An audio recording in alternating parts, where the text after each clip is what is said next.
هذا الأمير ديالنا مولاي الحسن واللي كلكم كتعرفوه الحسن الثالث ولي عهد المغرب. وهذه الأميرة ليونور اللي هي وليدة العرش الإسباني، اللي هي البنت الوحيدة وولية العهد.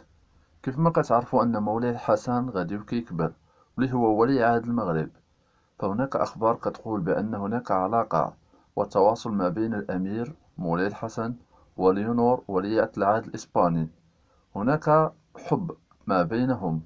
فإذا كان هادشي صحيح فهناك أمور إيجابية غادي تحدث في المستقبل ما بين إسبانيا والمغرب، ما بين المملكتين.